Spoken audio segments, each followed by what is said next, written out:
जयंत.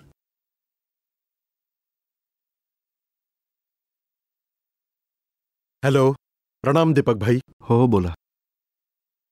आपल्या बुद्धीविषयी मी आपल्याला एक प्रश्न विचारलाय. हो हो बोला. प्रश्न मी लिहून पाठवलाय.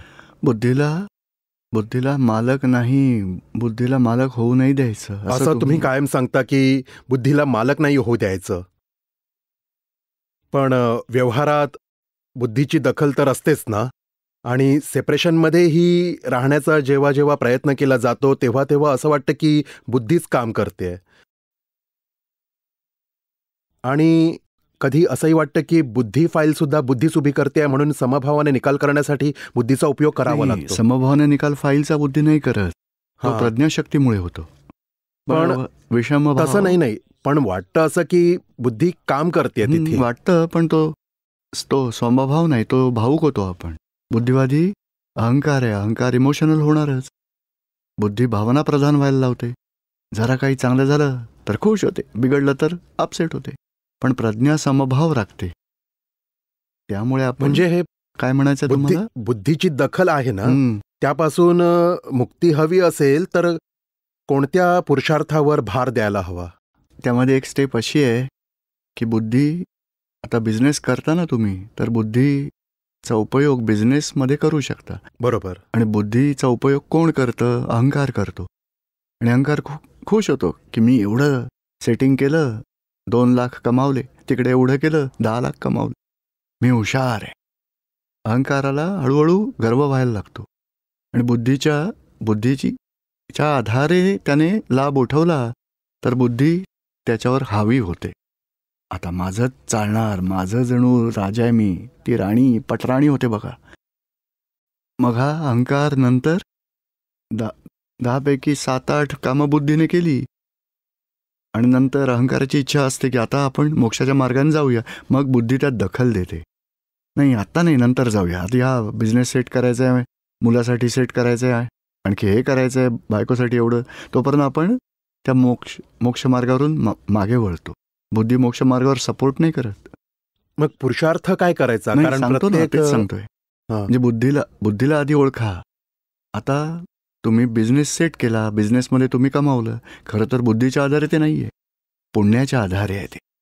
पण बुद्धी पटवते अहंकाराला की बघ माझ्या मेहनतीमुळे, मी हुशारीने सेटअप केला सगळा, एवढं आपण कमावलं.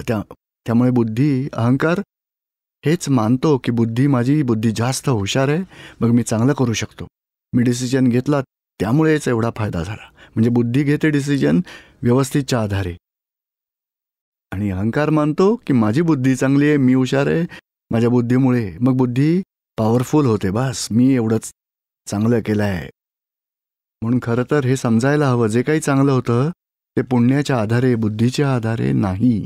बुद्धी कर्म अनुसारिणी आहे, डिस्चार्ज कर्म मागील कर्माची अनुसारिणी आहे.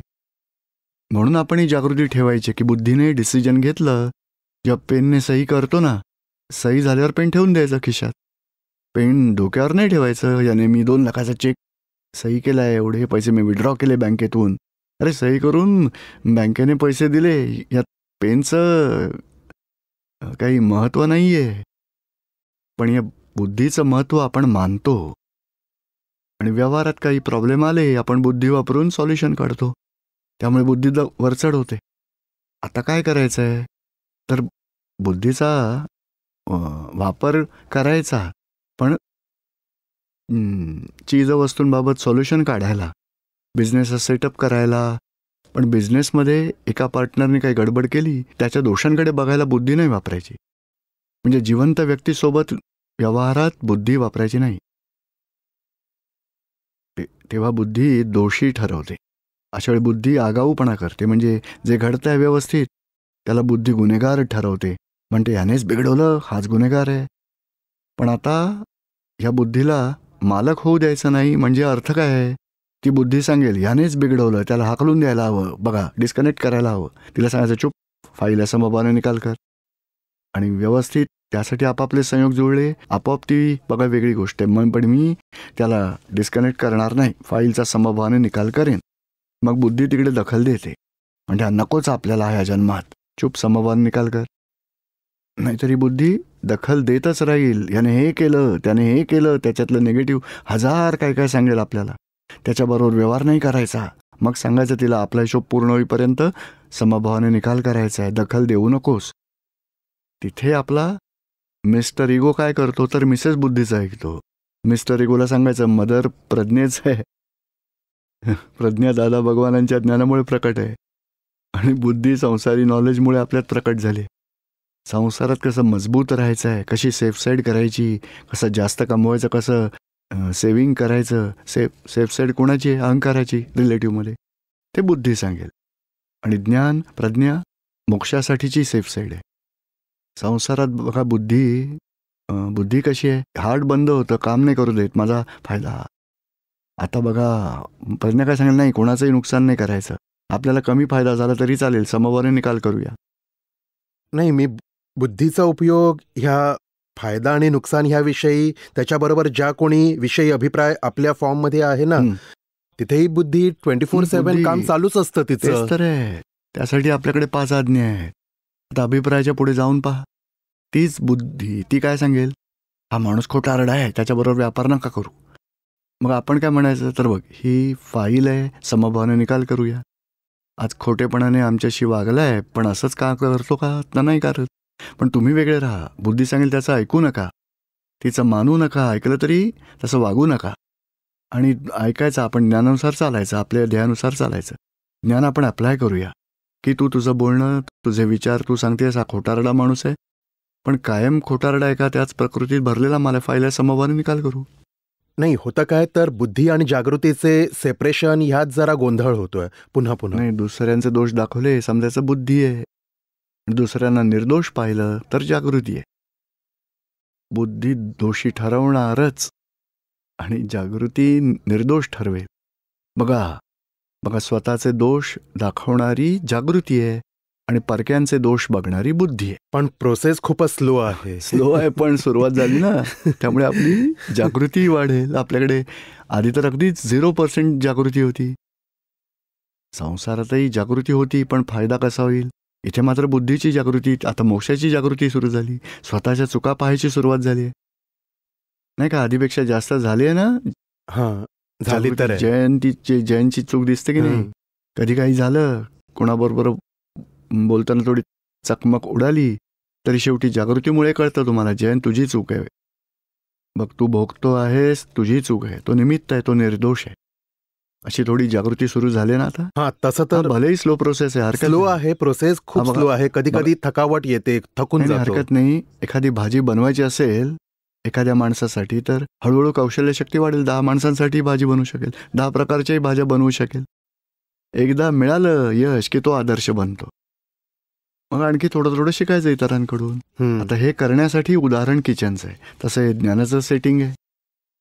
पण एवढं नक्की ठरवायचं की व्यक्तीसाठी बुद्धी नाही वापरायची, चीज वस्तूंसाठी, कामकाजाच्या सॉल्युशनसाठी बुद्धी वापरा. ही मास्टर की पकडून ठेवा. आणि दुसरं, बुद्धी दुसऱ्यांना दोषी ठरवते आणि जागृती निर्दोष दाखवते. आपण जागृतीच्या पक्षातून पुढे जाऊया. बुद्धीला प्रोटेक्शन नाही द्यायचं. आता होतं असं की ज्ञानी पुरुषाच्या सानिध्यात राहणं किंवा संपर्कात राहणं हे सुद्धा बुद्धी सांगते असं वाटतं. हो, हरकत नाही. हे बघा, ती आपल्या ध्येयाला मदत करते काय का आपण ऐकायचं तर चांगली गोष्ट आहे. तुम्ही ॲडजस्टमेंट करा, योग्य तर राहा. पण ती बुद्धीची दखल असते अगदी तिकडे सुद्धा. दखल कुठे देते? दखल देण्याला नेगेटिव्ह पॉइंट ऑफ व्ह्यूने का पॉझिटिव्ह पॉइंट ऑफ व्ह्यूने बघायला हवं? काय करावं? हे बघा, मन, बुद्धी, चित्त, अहंकार कसे आहेत? 2 प्रकारचे आहेत. एक ध्येयाला मदत करणारे आहेत, दुसरे ध्येयाच्या विरोधात आहेत. एक मोक्षमार्गावर मदत करणारे आहेत, दुसरे मोक्षमार्गाच्या विरुद्ध आहेत. विरोधात आहेत तेव्हा आपण सपोर्ट नाही करायचा. मदत करतील. समजा आता सत्संगात जायचं आहे, बुद्धी सांगेल चला चांगलं आहे, आय ॲग्री विथ यू, तुम्ही ॲग्री करा, जाऊया चला. नाही, जसे निजदोष कमी करण्याचे आपण प्रयत्न करायचे, तसेच बुद्धीला क्षय करण्याची आवश्यकता आहे का? नाही, बुद्धी बघा, बुद्धी 2 लेवलमध्ये आहे. एक एक्सेस बुद्धी, एक नॉर्मल बुद्धी. नॉर्मल बुद्धीने व्यवहार चालू राहील. एक्सेस बुद्धी दखल देणारी आहे, समोरच्याची चूक काढेल, त्यामध्ये हस्तक्षेप करेल. त्या एक्सेस बुद्धीला पण नॉर्मॅलिटीमध्ये आणायचं आहे. सांगायचं तू दखल नको देऊस, काम बिघडलं, आता कसं सॉल्व्ह करायचं आहे ते सांग. बाकी कोणी बिघडवलं ते पाहणं हे बुद्धीचंच काम आहे. खूप सारा वेळ त्यातच नेहमीच बोलाचाली तेच करण्यात आपण चालला. शिकायचं आहे की आता समजा बघा स्वयंपाकघरात 100 माणसांचा आहे स्वयंपाक. किचनमधल्या आचार्याने काही केलं, डाळ जळली, मग काय होणार? गेट आउट, नको असा माणूस. बुद्धी काय सांगेल? त्याला हाकलून द्या. आता ज्ञान काय सांगतं? बाबा रे बिघडलंय, आता सॉल्युशन काढूया. 100 माणसांची जेवायची वेळ झाली आता. त्यालाच विचारायला, बाबा रे काय करू शकतो? साहेब दुसरं भांडं आणा, त्यातलं काढून दुसऱ्यात घालूया. हे जरा तळाला जळून गेलंय, बाकीचं चांगलंच आहे, थोडं वरून थोडं मसाले घालूया, फर्स्ट क्लास बनवतो ती. अशा गोष्टींसाठी बुद्धी वापरा, कारण ते काम आपण करायला गेलो तर आपल्याकडून असं बिघडू शकतं की नाही. मग त्यांना आपण का रागवायचं? त्यांची चूक का काढायची? सॉल्युशन काढायचं. म्हणजे बुद्धी सॉल्युशनसाठी वापरा, हरकत नाही. चुका काढू नका. काम बिघडलं की आपण कोणीही केलं तिकडेच आपलं लक्ष जातं. ते बुद्धीचं काम आहे. कोणी केलं करता शोधायला लागते. करणारा कोणी नाहीच आहे. Result of scientific circumstantial evidence. कोणाचा दोष काढणार? बुद्धी व्यवस्थित कबूल नाही करू देत. आणि जे आता एखादा दोष बघणं, व्यवहारातला फायदा, ही झाली बुद्धीची गोष्ट. पण दुसरं असं की म्हणजे अभिप्राय फॉर्म होतो, पुन्हा पुन्हा ओपिनियन तयार होतात प्रत्येक व्यक्तीविषयी. होतात ना, तेच मोठं. अभिप्रायामुळे रागद्वेष होतात. जिथे कुठे एखाद्याचा द्वेष वाटला, कोणाप्रती प्रेम वाटलं, मोह झाला, त्वरित समजायचं बुद्धीने अभिप्राय दिलाय. नाहीतर मग नॉर्मल व्यवहार असायला हवा. कोणाबद्दल रागद्वेष का असावा? तोही शुद्धात्मा, मीही शुद्धात्मा. फाईलचा समभावाने निकाल करायचा आहे. रागद्वेष झाला मग समजायचं बुद्धीने काही ओपिनियन दिलंय. आणि ओपिनियन म्हणजे पिवळा चष्मा. पांढरी गोष्ट पिवळी दिसणार. शुद्धात्म्याच्या ऐवजी तो खोटारडा माणूस आहे, हा चांगला माणूस आहे, हा बेकार माणूस आहे, याने वाईट केलं, सगळे अभिप्राय ठरून जातात आणि शुद्धात्मा दिसणं बंद होतं. बरोबर. ते बुद्धीची. आणि आता बुद्धीचं पेंडिंग ठेवायचं, आपण बायपास करून शुद्धात्मा पाहूया. यासाठी की रिलेटिव्हमध्ये काही चूक असेल पण रिअलमध्ये तो शुद्धात्मा आहे, त्यात काहीच शंका नाही. बायकोमध्येही शुद्धात्मा पहा, मुलाच्यातही शुद्धात्मा पहा, कर्मचारी असेल किंवा बिझनेसमधला पार्टनर आहे, सगळ्यांच्यात शुद्धात्मा पहा. त्यामुळे बुद्धी खचून जाईल आणि तिचा जोर नाही चालणार.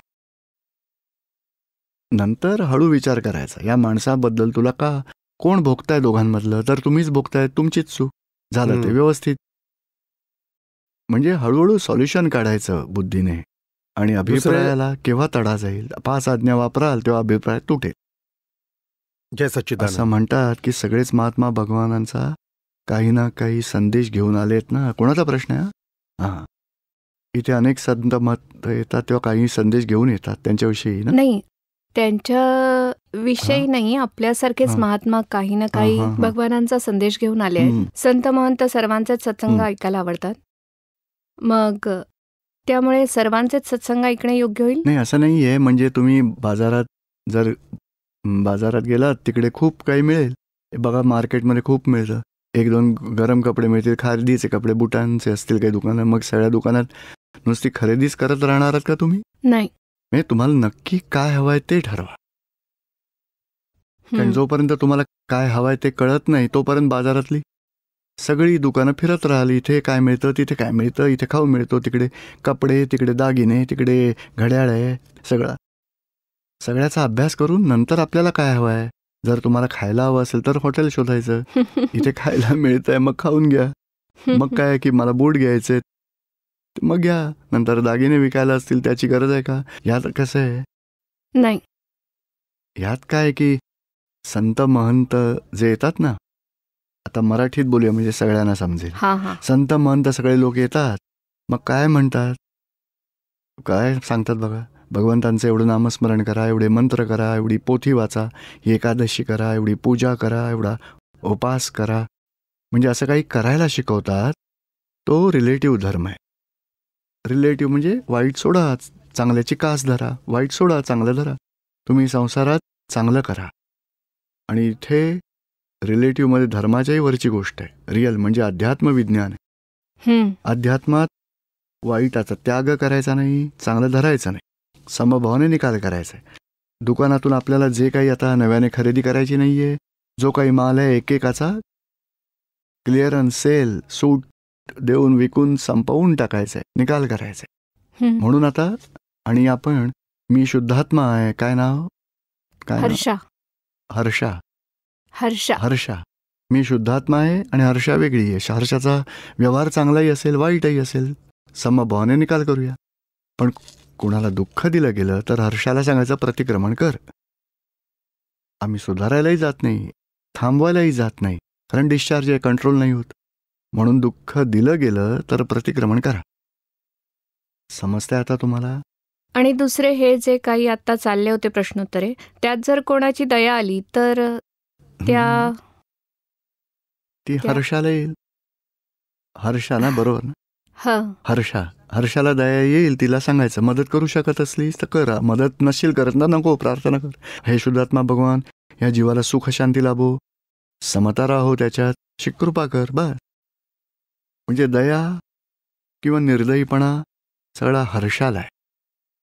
तुम्ही तर त्याच्यावर शुद्धात्मा आहात. कोणावरही दया येत असेल आणि योग जुळत असतील तर मदत करा, आणि मदत नसाल करत तर प्रार्थना कराल. होय. शुद्धात्म्याला.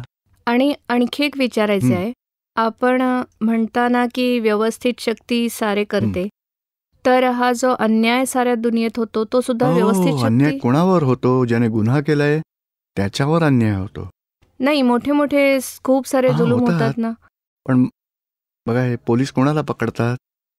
चोरांना. चोरी कुणी केली स्टोअरमध्ये त्यालाच पकडून आणून जेलमध्ये टाकतील. पण आपण काय पाहतो, तर या माणसाला जेलमध्ये टाकलं, हा माणूस बिचारा चालला होता, त्याला पकडून जेलमध्ये टाकलं. आम्हाला पुढचं काहीच माहिती नाहीये त्याने काय गुन्हा केलाय. आता हा तर निसर्गाचा नियम आहे, भोगतो आहे त्याची चूक. जर आपल्या खिशातून पैसे गेले तर कोणाची चूक पाहणार? बघा, खिसे कापू तर आता मजा करत असेल, फर्स्ट क्लास रेस्टॉरंटमध्ये जाईल, खाणार पिणार मजा करेल. आज भोगताय कोण? तर आपण भोगतोय, आपलीच चूक आहे. आणि तो पकडला जाईल तेव्हा त्याच्या चुकांचं फळ त्याला मिळेल. निसर्ग दोघांनाही सोडणार नाही. हा चुकांची शिक्षा भोगतो आहे, पूर्वजन्मात चूक केली त्याची शिक्षा आज भोगतोय. तो आज चूक करतोय, त्याचं फळ त्याला नंतर मिळणार आहे.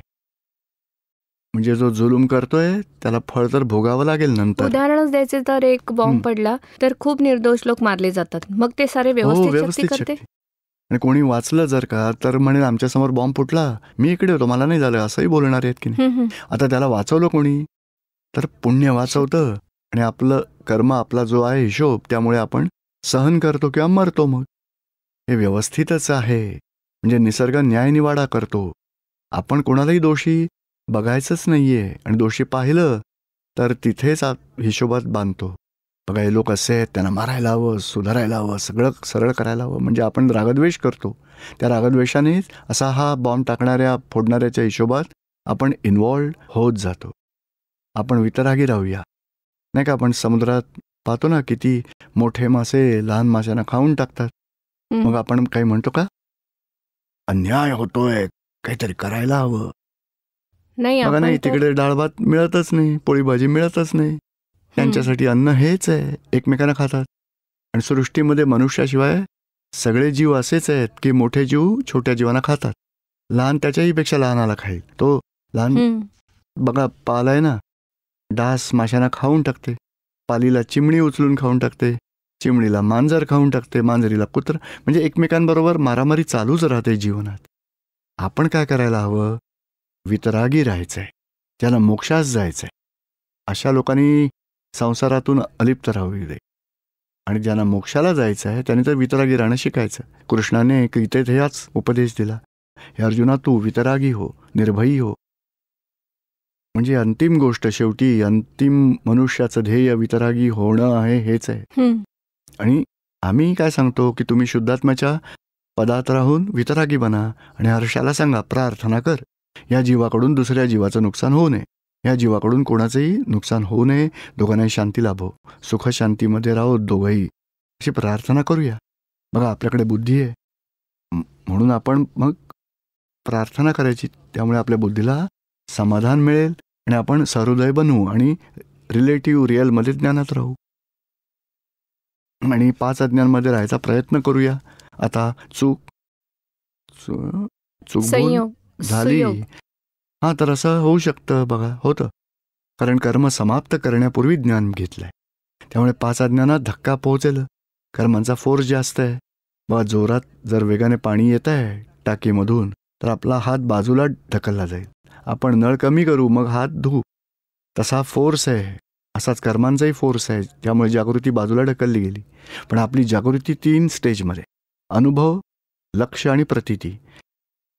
त्यामुळे अनुभव म्हणजे या ज्ञानविधीत चुणूक मिळते आपल्याला, आणि नंतर तेच लक्ष ठरतं, मी शुद्धात्मा आहे, हर्षा वेगळी आहे. आणि प्रतीती ती निरंतर राहील.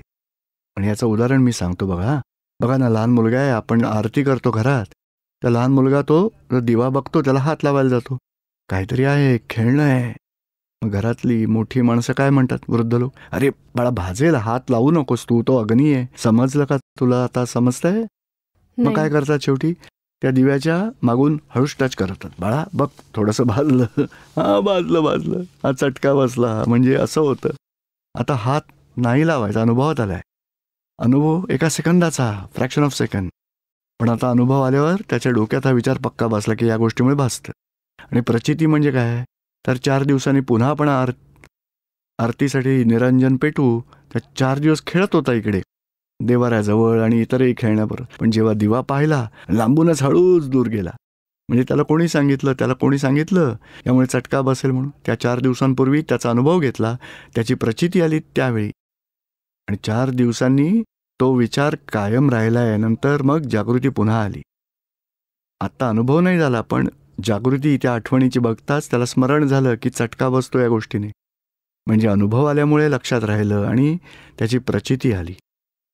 आता प्रचिती येते तेव्हा पुन्हा जागृती येते. बघा, दूर राहायला हवं. तशीच आपल्यातही शुद्धात्म्याची प्रचिती आली आहे. मी हर्षा नाही, मी शुद्धात्मा आहे. आता हर्षाला काही दुःख झालं किंवा कोणी आक्षेप घेतला, कोणी जर दोष काढले, चुका काढल्या, तेव्हा ती अपसेट होईल. हर्षा, तू भोगतेस, तुझीच चूक आहे. थोड्या मिनिटांनी फोर्स सुरू होईल, फोर्स कमी होईल. कम झाल्यावर जागृती येईल की हर्षा तू भोगतेस, तुझीच चूक आहे. 2 मिनिटं, 5 मिनिटं, अर्ध्या तासात जागृती येईल. बघा, नंतर निर्दोष पहा.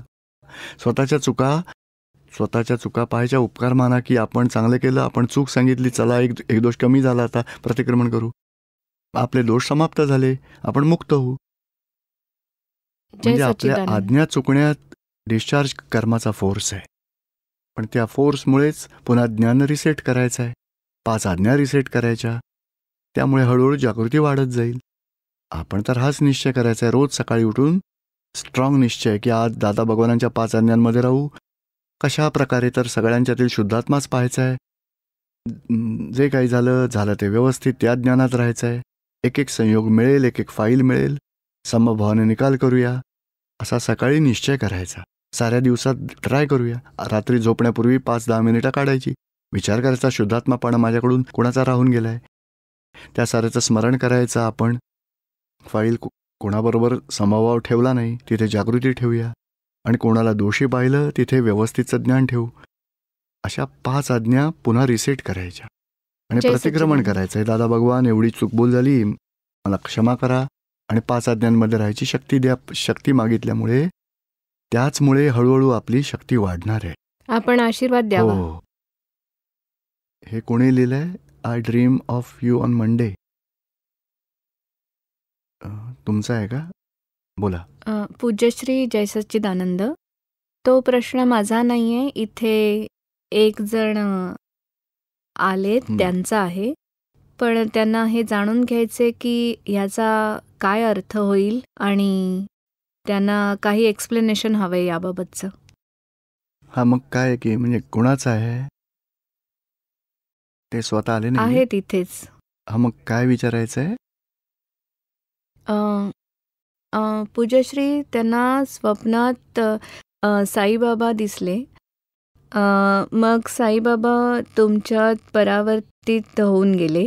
मग हळूहळू साऱ्या देवी देवतांचे दर्शन झाले तुमच्यात त्यांना. म्हणून त्यांना जाणून घ्यायचे की एक्झॅक्टली त्याचा अर्थ काय आहे.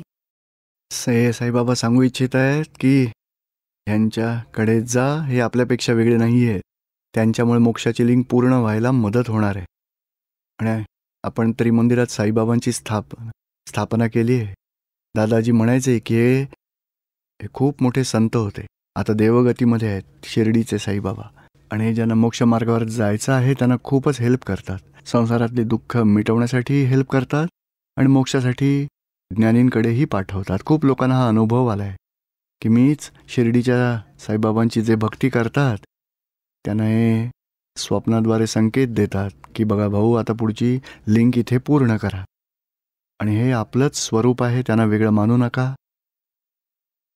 म्हणजे आशीर्वाद मिळाला असं समजायचं, आणि आपण जो मार्ग आपल्याला जो सापडला तो मार्ग योग्य आहे, त्यातूनच आपण पुढचा प्रोग्रेस करूया. आता थँक्यू पूज्यश्री. जय जय सच्चिदानंद. सच्चिदानंद.